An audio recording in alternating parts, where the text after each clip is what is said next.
You're listening to the B&H Photography Podcast. For over 40 years, B&H has been the professional source for photography, video, audio, and more. For your favorite gear, news, and reviews, visit us at bnh.com or download the B&H app to your iPhone or Android device. Now here's your host, Alan Weitz. Welcome to the B&H Photography Podcast. Today we are hosting a two-part discussion that reaches both backward and forward into the world of film photography. In the first part of our show, we're going to be speaking with Levi Bettweiser of the Rescued Film Project based in Boise, Idaho. Bettweiser and his small team collect, process, and archive orphaned film, basically any film of any format that has not been developed.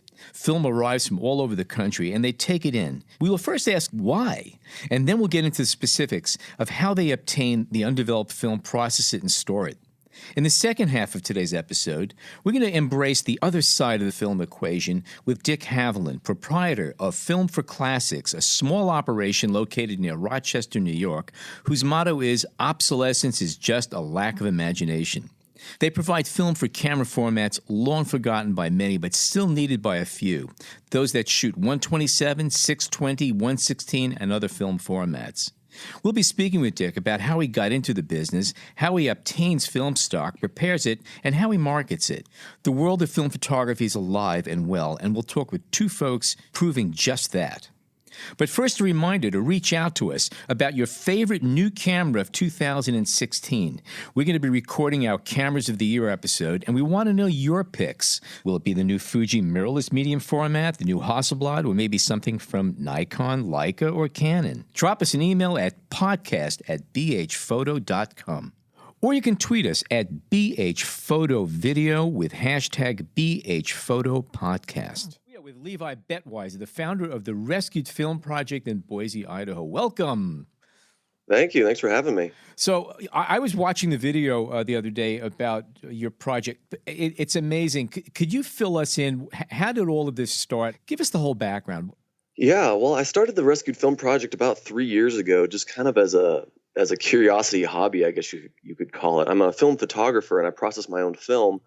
And I started noticing that cameras in thrift stores here in Boise would have rolls of film in them. So I just started buying them kind of out of curiosity to see if maybe some of those rolls of film still had pictures on them. And it took me about 6 months, but I was able to get about 30 to 40 rolls of color 35 millimeter film, enough to justify a batch of chemicals, and I spent a day processing. And I was actually pretty surprised at how many of the rolls still had images on them. And so I realized that, you know, if I could get that many rolls of film just around Boise with images, there had to have been thousands around the world. And so I kind of expanded my search and started looking all over, and the Rescued Film Project kind of took off from there. Were there any images? That's pretty ambitious to say from around the world. Yeah, why not? Were there any images on that first set of rolls that really struck you as something special, or they were just pretty mundane snapshots? What kind of drew you in, other than the simple fact of history and curiosity? Well, most of them actually were pretty just normal, mundane, because all of them were more modern film from modern cameras, 35 millimeter, like compact cameras. Mm-hmm. But there was this one roll that I got out of an underwater camera. I had to like bust the thing open, you know, one of those disposables. Uh-huh. And it was just completely full of images of these young boys playing with this camera underwater and bubbles. And they would just look like they're having so much fun. And those still to this day are some of my favorite images. Oh, interesting. And how many of the cameras that you found actually had rolls in them? Can you give like a percentage on it? Oh, well, I get most of my rolls just by themselves, not within cameras, but I have hundreds of cameras that I've bought specifically for the purpose that have rolls of film in them. So I don't buy a camera anymore unless it has film in it, in fact. Well, were you ever in situations where you really don't care about the camera, you just want the film in it? Work out a deal with the guy? Okay, all right.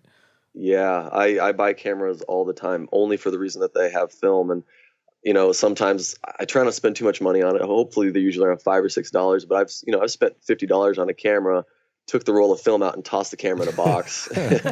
And now are you looking mostly toward older cameras or more interesting cameras when you're doing this, or is it still whatever comes around? It doesn't matter the age or type of camera, type of film. If it's been shot, I look for it. Okay. So now we're 3 years in, and from what I'm seeing, you're getting people sending you stuff. So the operation has grown significantly. Is that true? Yeah. As soon as I made the project public, which, it took me about 6 months to make that decision to actually put it out there, make it a project. I started accepting donations of film from people. And honestly, as soon as I made the project public, I started getting rolls of film. People would send me, one or two that they found in cameras, but I've had film donations upwards of 150 rolls in one donation. Mm-hmm. And I get film arriving daily. Do people expect prints back in return, like the old photomat or something? Or are they just sending you film saying, here, it's yours, do as you wish? Yeah, well, the way the Rescued Film Project works is I'm not a film processing service. People don't pay me to process their film and send them prints. Oh, that's pretty clear. But are there people that say, I have this film, why don't I just send it to him, let him do it, and he'll make me send a prints as a thank you? That's what I was wondering. Where people just send you the film? People just send me the film with the expectation that I will send them digital copies of any images that I rescue off of them. That's how it works. Yeah. Gotcha. And do you keep up with that, or is it just each situation is different? Oh no, every roll donation, I label it as who donated it, and then as soon as I process it, I can backtrack, go to my files, and email them the images that I get every single roll, or I will let them know if the roll turned out blank. I see.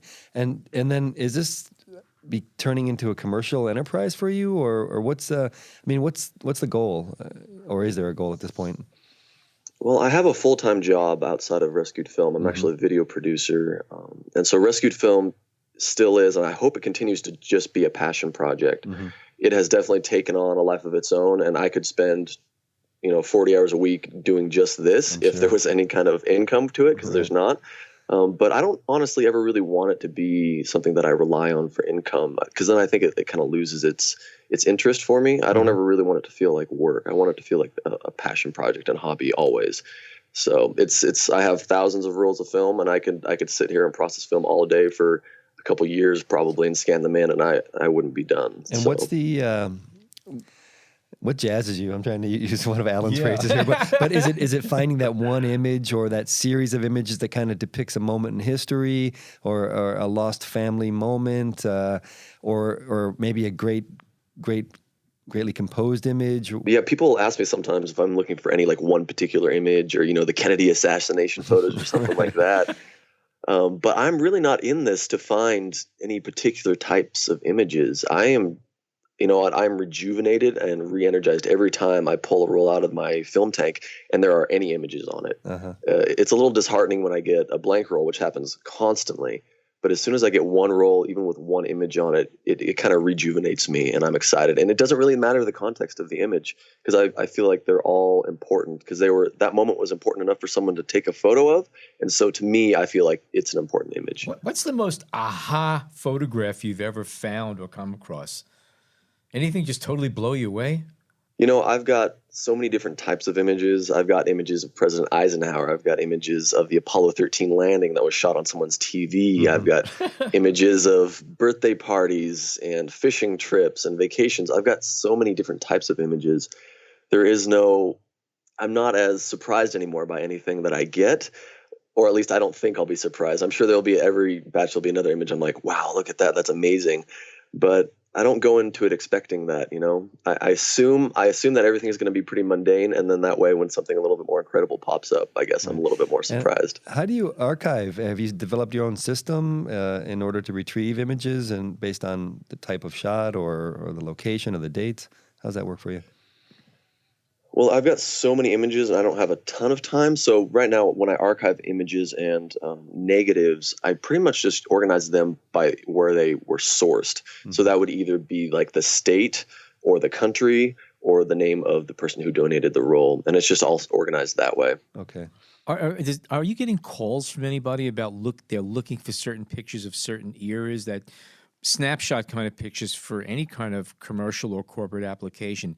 I haven't gotten anything like that yet. I do get people who message me and they're like, hey, I lost a roll of film from my vacation to Disneyland. Will you keep an eye out for it? So I get a lot of stuff like that. You're like, yeah, sure.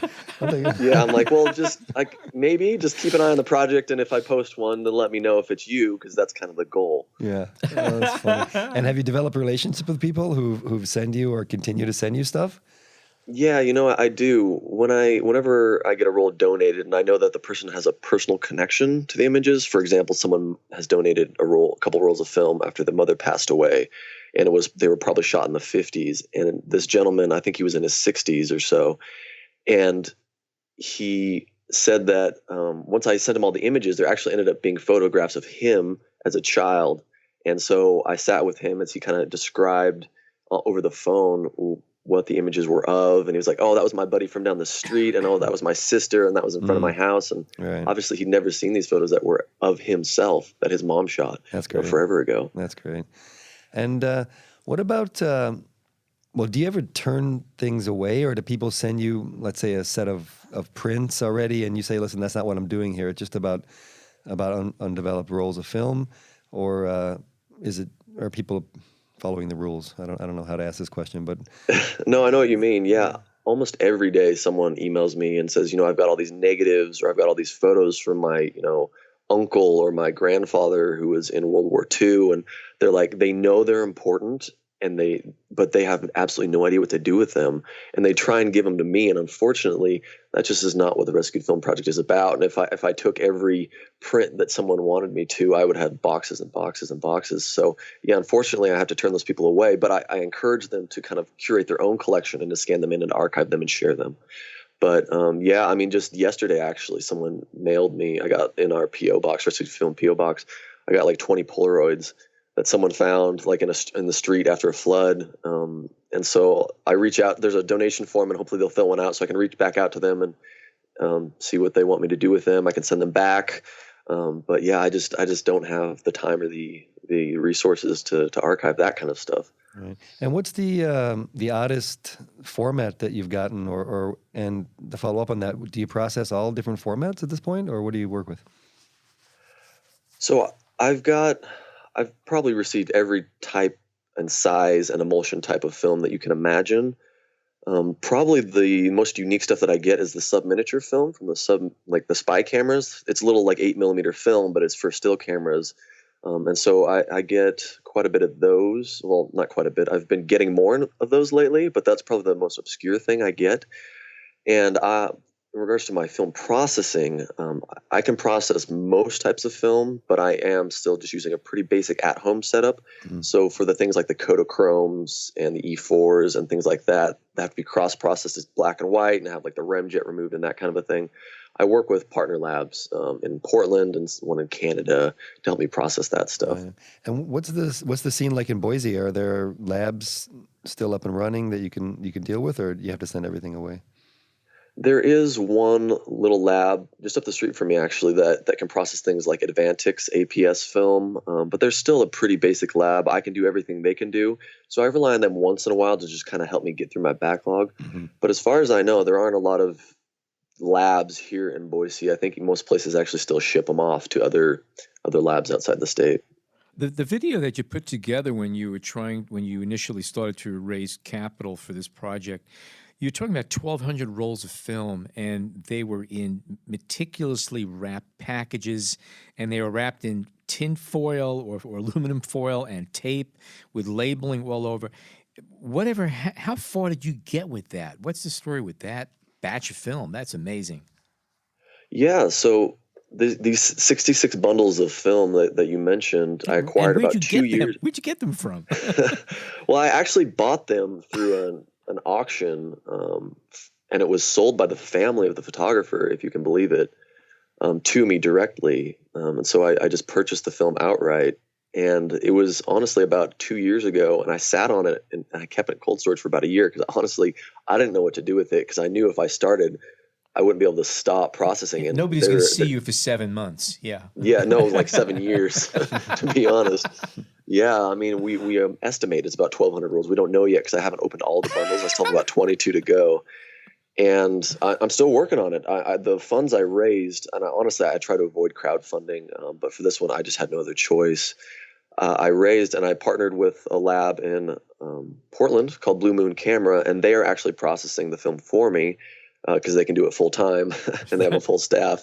And I'm paying them. They gave me a great discounted rate, and we're still working through it. They've only processed about 150 of the rolls so far because we just started this process.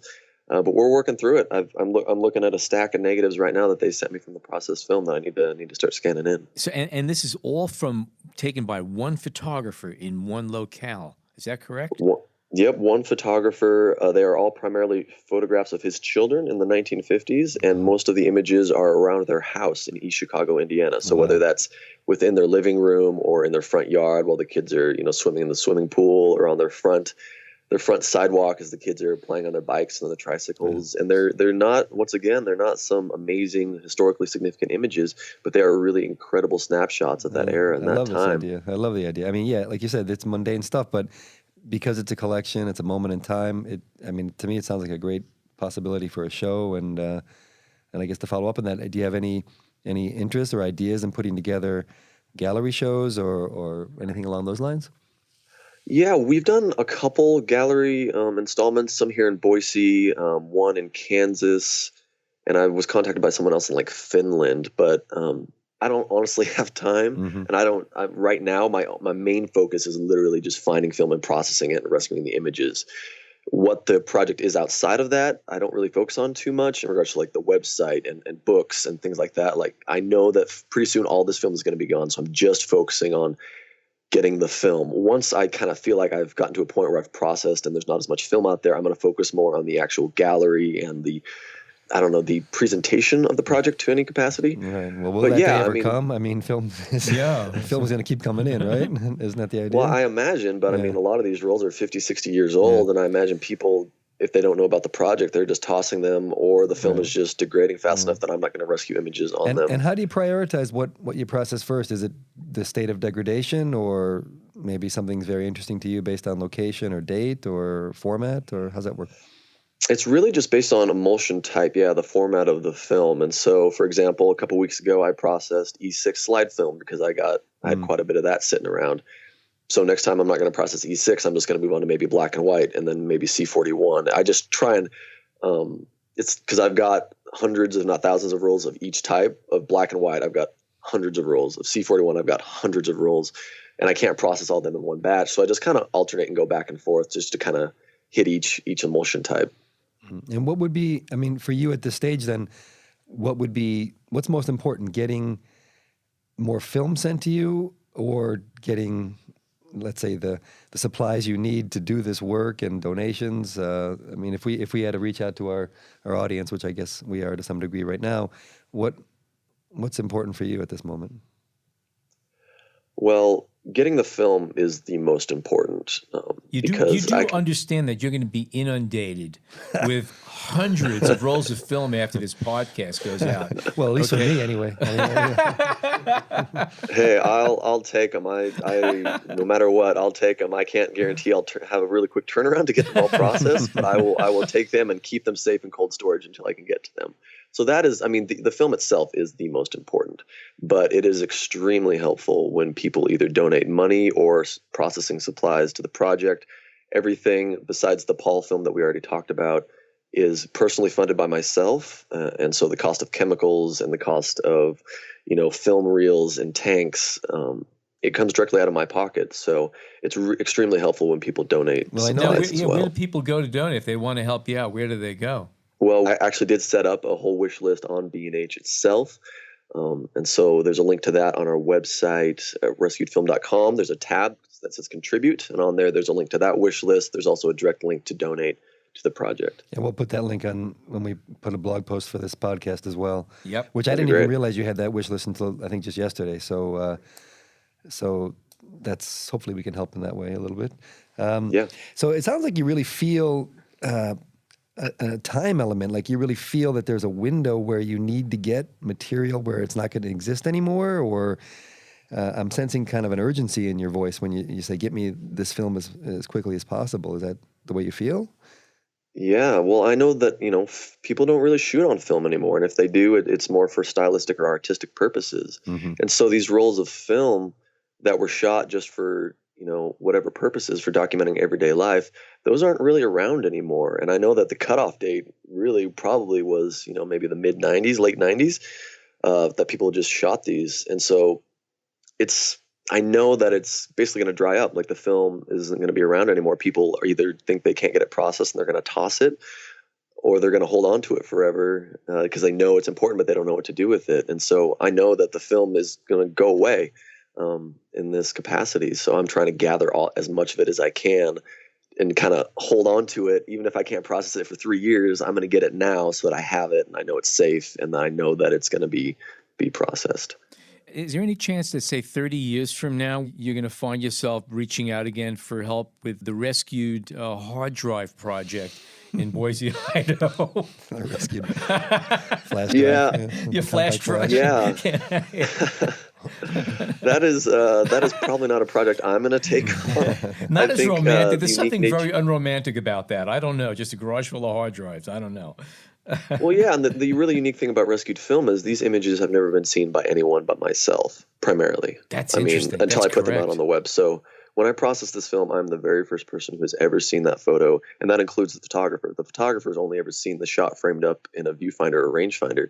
I'm the only person who's ever actually seen the final image, and to me, that is one of the most intriguing parts, and one of the things that drives me to process all this film, is to know that I am the first person to ever see that image, but it also gives me this sense of responsibility and humbleness about the fact that I am the first person who gets to see this image. And when you think about a digital, an SD card or something like that, these images have already been seen. They've possibly already been printed and hung on walls. Not that people really do that much anymore, but Right. so it doesn't have that appeal as much and that intrigue to it. Do you have a gallery of images that appeal to you that people can go to view? Yes, I try and put as many as I can on our website, our rescuedfilm.com, but just to be upfront and honest, our website isn't very good. It's not very easy to navigate. It's just a template site. I'm actually in the process of redesigning it right now so people can view and keyword search and do things like that. So I try and put as many up on there as possible. Of course. Of course, yeah.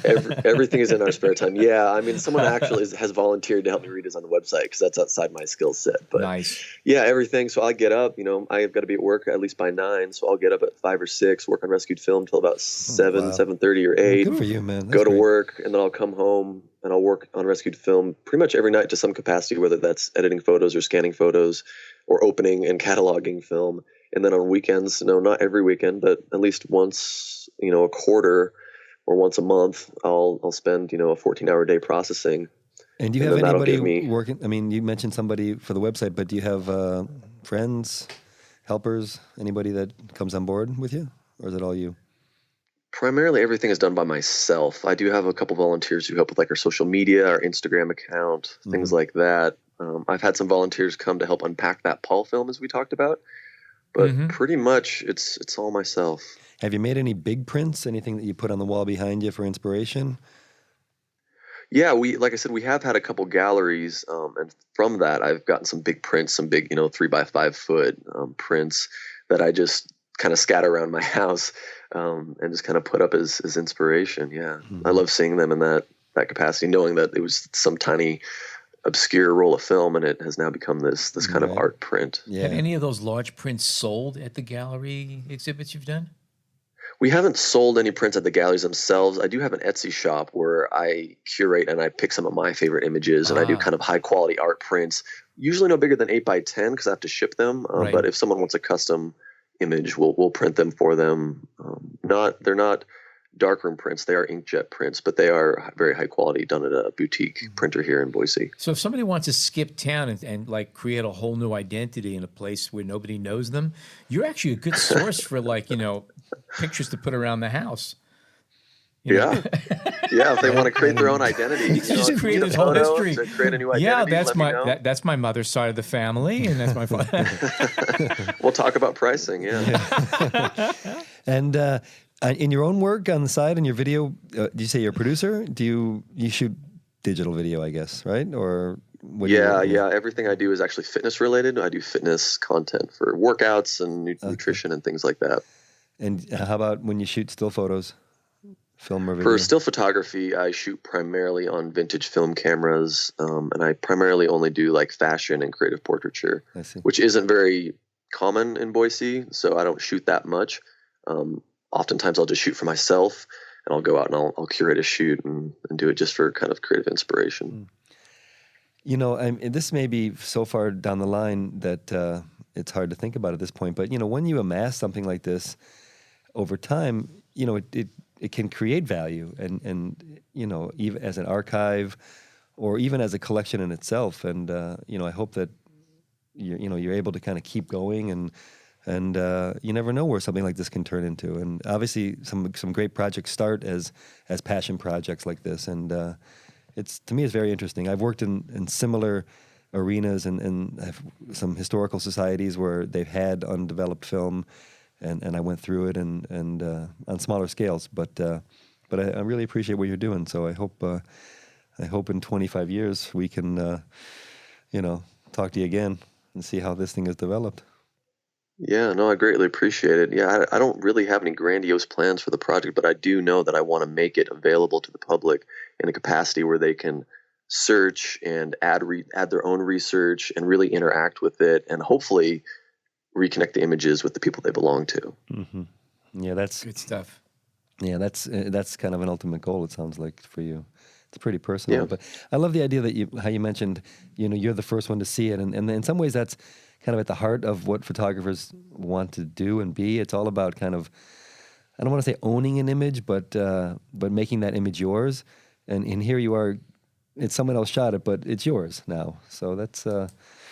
we can talk about the psychology of photographers later. Yeah. But Yeah. Well, the really incredible part too is so many of these rolls of film go through hell before they get to me. They're just degraded. They've been dropped in water. I've had so many degraded rolls of film, and when you process them, that comes through in the final image. Yeah. You get these mold streaks, and you get these thin or really dense negatives, and it kind of creates a new image that is kind of a life of its own. It turns more into art at that point, as opposed to just the original image that the photographer intended it to be. So what these rolls of film go through transforms them into something else, and that's another incredible thing I love about it.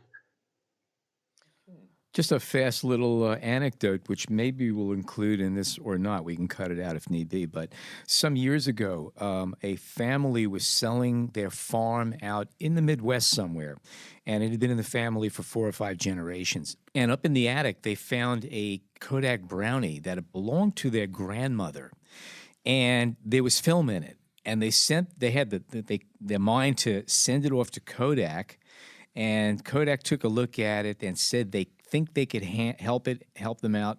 They were able to extract the film, did a couple of small tests, and they developed the one roll of film that apparently was the one and only film that ever went through it.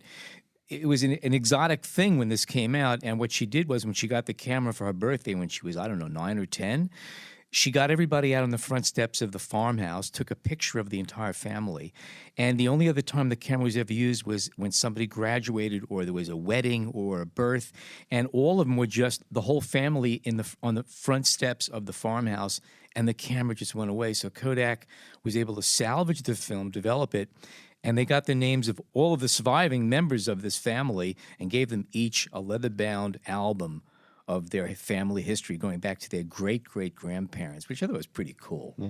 Wow, yeah. And they That's did amazing. it free.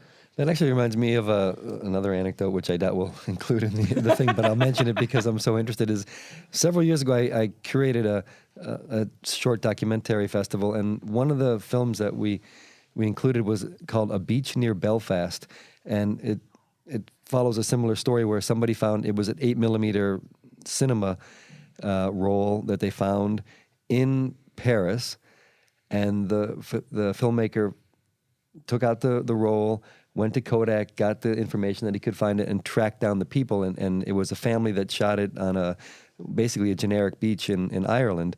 And he went and found the family, and the film is all about his journey to find this family. And as it turned out, the family had been divided over because of the troubles in Ireland, and this film was shot prior to the family splitting, and it's a great movie if you ever get a chance to see it. Wow, that's great. Yeah. Wow, Beach Near yeah. Belfast. Well, that's kind of the evolution of rescued film as well. I mean, is motion. I've been collecting as I find them rolls of 8mm and 16mm film.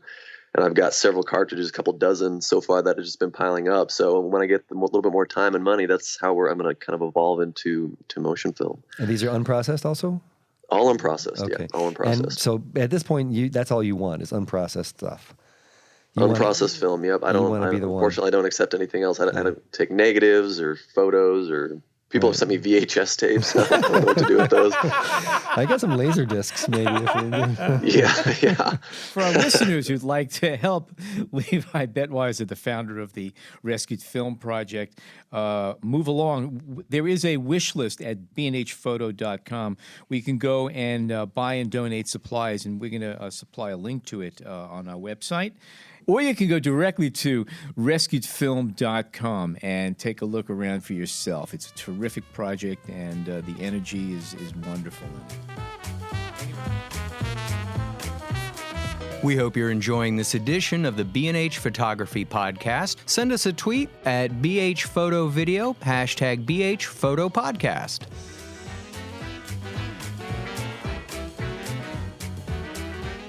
Dick, welcome to the show. Oh, I'm delighted to be here. How did you get involved in re-spooling film?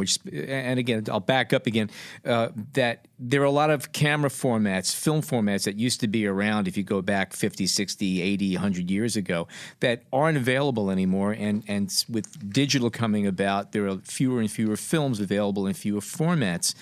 And if you have an older camera, you couldn't get film for the longest time, and then you decided to start re-spooling this. So, how did you get into that? What triggered all of this? I was at a Photographic Historical Society meeting, and then President Robert Navius suggested that we all do something special to observe the 100th anniversary of Kodak and the 150th anniversary of the announcement of the invention of photography. So I thought about that, and I thought, geez, maybe I could spool up some films in those older formats and make them available to the guys who'd like to shoot the older cameras.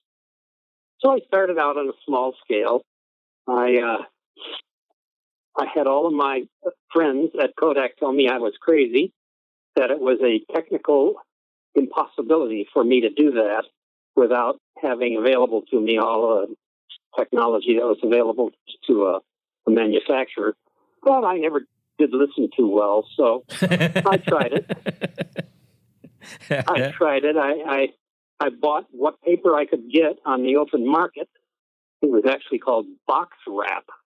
It was shiny black on one side and dull black on the other, and that was perfect. It sounds like being in the Rochester area enabled a lot of what you're doing. Is that true? I mean, absolutely. You were. You said you bought the original paper on the open market. How did that work? It was a box wrap, and it wasn't opaque enough to hold back the light for a medium speed film.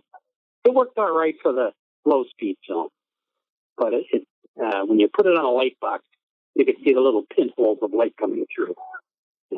So I had to get something better, and they made it, and it was wonderful. I then had them transported to my screen printer.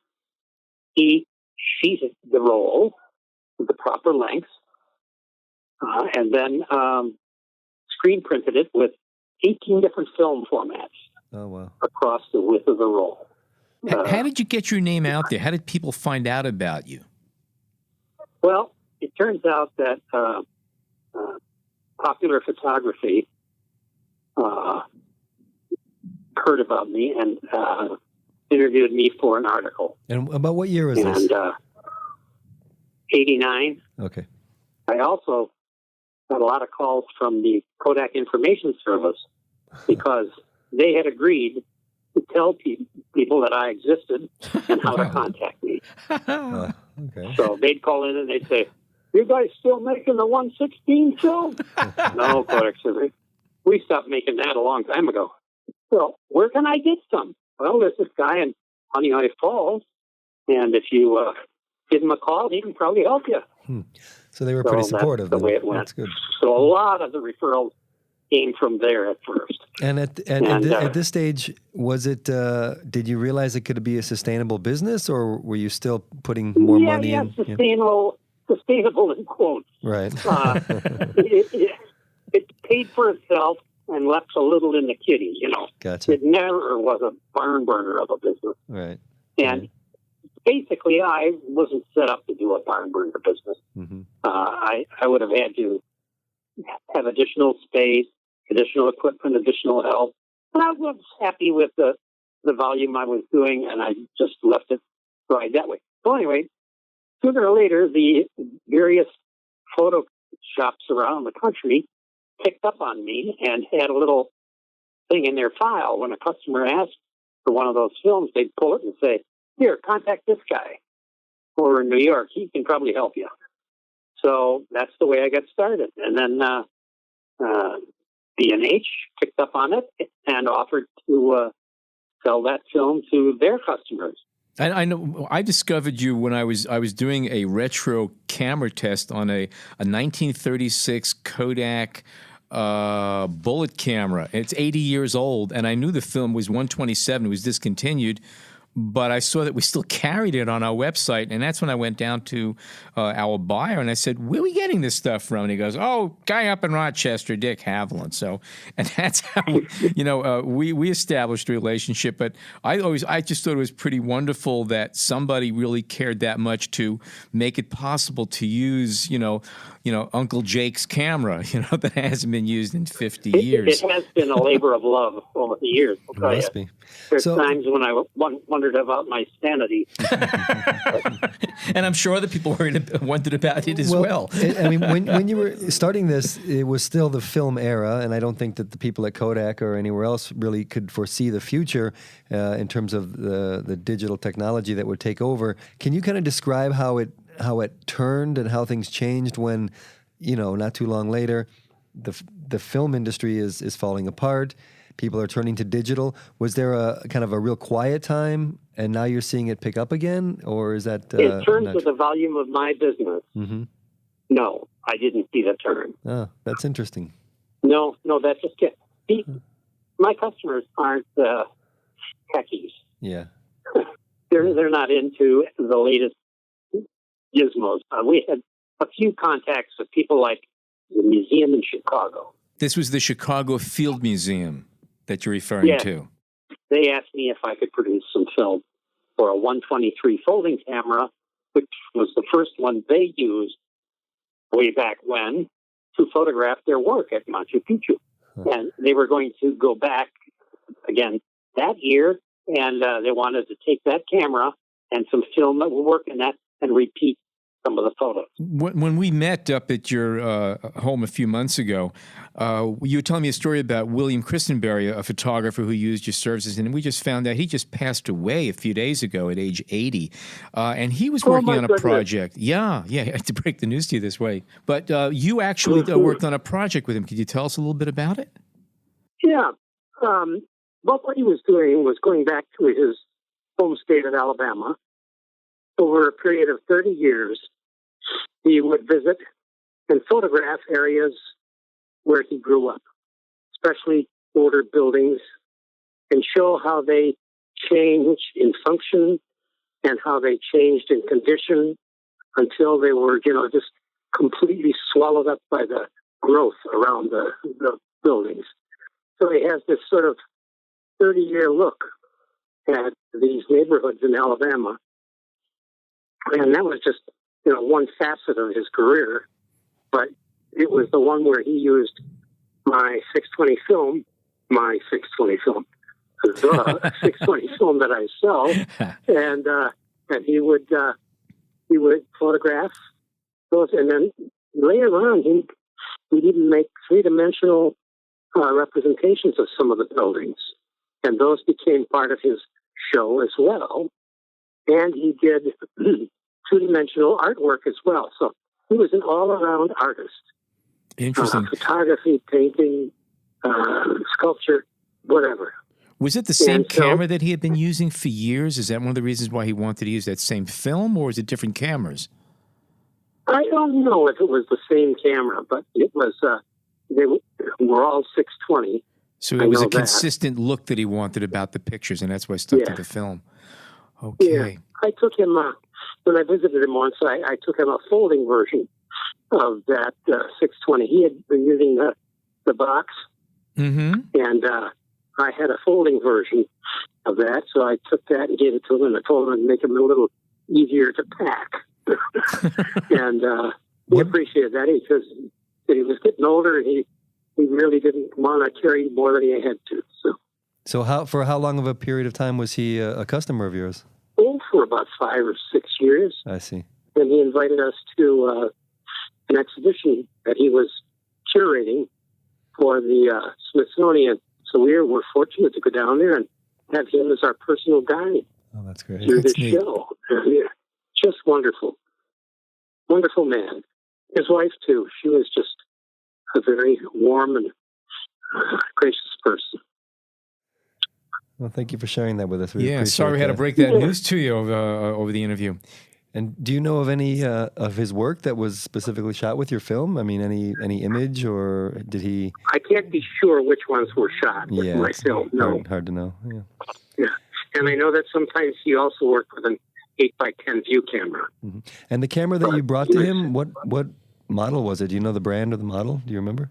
Oh, it was a Kodak 620 Kodak Junior. And That's right. what is the most popular or most requested format? 620. 620. You guys will remember Brownie Hawkeyes Mm-hmm. and the Kodak Duraflex cameras. They were made by the millions, Mm-hmm. and they're all 620. Right. Right. Yeah. The So brownies. 620 to this day is my biggest seller. And are Because those cameras?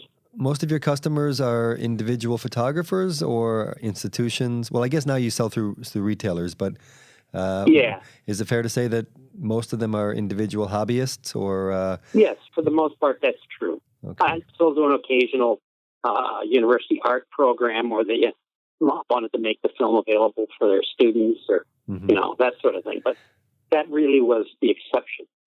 The rule was that I was taking 2 or 3 roll orders over the phone, and that got to be a real drag because it's kind of like running a dairy farm. Mhm. You have to stay and milk the cows.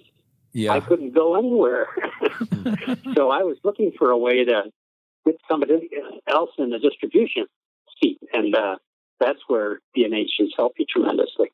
Actually, I got an order ready for you folks that's going out to today. And About how big is that order, for example? How many rolls of film are we talking? well, it's about 250. Yeah. Well, that's a good order. That's a good order. That's a good order. Yes. What about That's a what it lot is. of the materials? Because again, you're buying raw stock of film now from Ilford mostly. Is that correct? I do buy the 127 stock from Ilford. Okay. And I'm going to hope to reintroduce the 116. So I've got some of that stock coming from Ilford. It's actually in the country now, and I should be getting it in the next day or two. What about the But it'll paper take a while. backings and all the other stuff? Is it getting harder and harder to get the materials that you It need is to put out indeed. this product? It is indeed. And also, how much of the process has to be in total darkness? Because you're handling film. Okay, that's the greatest challenge is the darkness issue. For the 620, I'm just respooling 120 onto 620 spools. Mm-hmm. So that can be done in a dark box or a dark bag. And so that's not rocket science. Stuff that has to be done in a dark room, that's more of a challenge. Because that has to be total darkness now, because I am using medium speed film. So what films are actually available now that you can work with? Because a lot of them are just gone. Yeah. In terms of the 620, it's Tri-X, T-Max 400, and the Kodak Portra color film, Portra 160 or 400. But I find that my customers want the 160, so that's what I offer. Anyway, that's really basically what's available. And then if I step outside of the framework of 620 and 127 and 828, then I'm into having to slit from an old, it's called Panatomic X. ASA 32. Yeah, very fine grain. Mm-hmm. And so anyway, Panatomic X is what I have. I got it from a photographer in Chicago who was up in years. I kind of lose track of those guys, but he sold me several rolls of his Panasonic X. Now, when you say And rolls, so how long are these rolls? This isn't just a little. 500 feet. Okay. 500 feet by 5 inches. Huh. Yeah, no perfs, just a film. That's great. Thanks so much to Levy, who you can find at rescuedfilm.com, and Dick Haviland at filmforclassics.com. And remember to reach out to us about your favorite new cameras from 2016. And for John, Jason, and myself, thank you so much for tuning in today.